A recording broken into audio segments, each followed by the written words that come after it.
आज की कहानी देश की राजधानी दिल्ली और सुदूर बस्तर के जंगलों के बीच एक गहरे वैचारिक संघर्ष की है।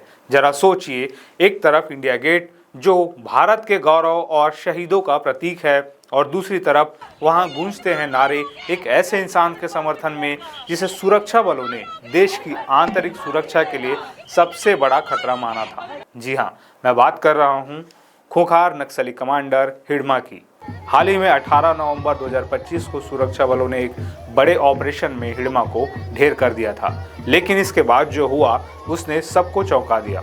दिल्ली के इंडिया गेट पर कुछ युवाओं ने हिडमा के समर्थन में नारे लगाए और अब इस घटना पर छत्तीसगढ़ के डिप्टी सीएम विजय शर्मा ने ऐसा करारा जवाब दिया है जिसने पूरे देश में एक नई बहस छेड़ दी है। आज के इस वीडियो में हम जानेंगे कि आखिर दिल्ली में बैठे इन युवाओं को डिप्टी सीएम विजय शर्मा ने बस्तर आने का न्योता क्यों दिया, क्या है माओवादी संगठन एमएमसी जोन का नया युद्ध विराम प्रस्ताव, और आखिर कौन था वो हिडमा जिसके लिए राजधानी में आवाजें उठी। नमस्कार, मैं हूं चंद्रशेखर और आप देख रहे हैं नवप्रदेश TV.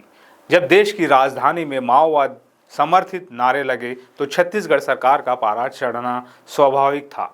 Deputy CM Vijay Sharma ने इसे महज नारेबाजी नहीं बल्कि एक खतरनाक बरगलाने वाली साजिश करार दिया है। उन्होंने बहुत ही तल्ख और स्पष्ट शब्दों में कहा है कि दिल्ली में बैठकर बस्तर का दर्द नहीं समझा जा सकता। विजय शर्मा का कहना है कि जो बच्चे या युवा दिल्ली में नारे लगा रहे हैं वे मासूम हैं, उन्हें गलत जानकारी देकर भड़काया जा रहा है। उन्होंने इन युवाओं को सीधी चुनौती दी और न्योता दिया है कि अगर उन्हें सच जानना है तो वे बस्तर आए।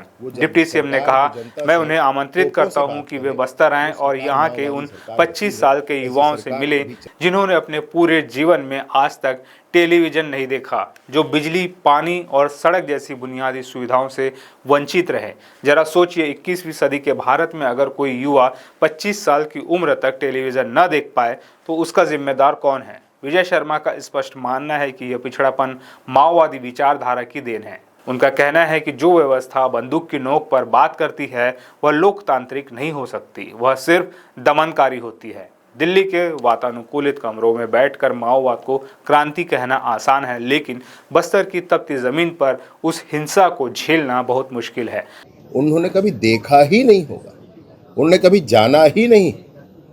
मैं ज़रूर इनको कहना चाहता हूँ, बिल्कुल आप आ जाएं, एक बार मुझे सूचना कर दें, मैं सब कुछ मैनेज कर दूंगा। एक बार आकर के देख लें भाई, एक बार 25 साल के बस्तर के उस नौजवान से मिल लें जिसने पहली बार 25 साल के बाद टीवी देखा होगा। आप दिल्ली में बैठकर इस तरह की बात करके बरगला नहीं सकते किसी को। अब बात करते हैं उस पहलू की जो भविष्य की दिशा तय करेगा।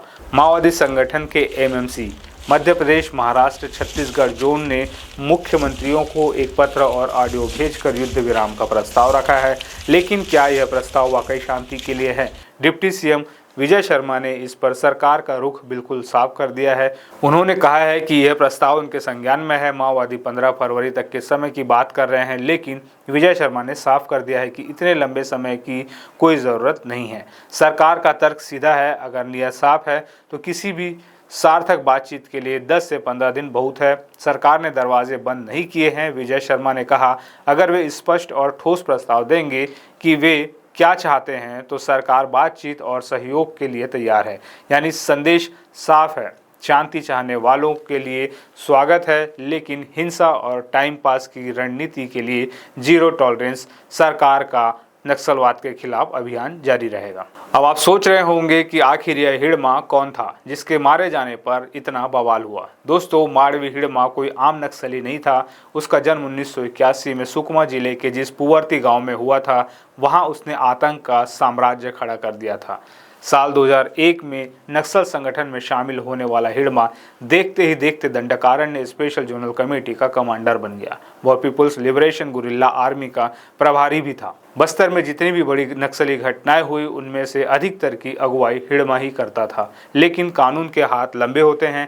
18 नवंबर 2025 का वो दिन इतिहास में दर्ज हो गया जब छत्तीसगढ़ और आंध्र प्रदेश के बॉर्डर पर हुए एक एनकाउंटर में सुरक्षा बलों ने उसे ढेर कर दिया। उसकी मौत नक्सल संगठन के लिए एक बहुत बड़ा झटका थी और शायद यही बौखलाहट अब दिल्ली की सड़कों पर नारों के रूप में भी दिखाई दे रही है।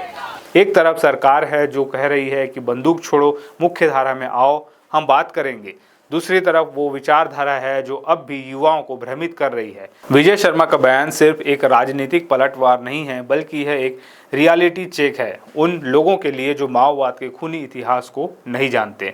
बस्तर अब बदल रहा है, वहाँ का युवा अब बंदूक नहीं विकास चाहता है। और जैसा कि डिप्टी सीएम ने कहा, हकीकत देखनी है तो ज़मीन पर उतरना होगा।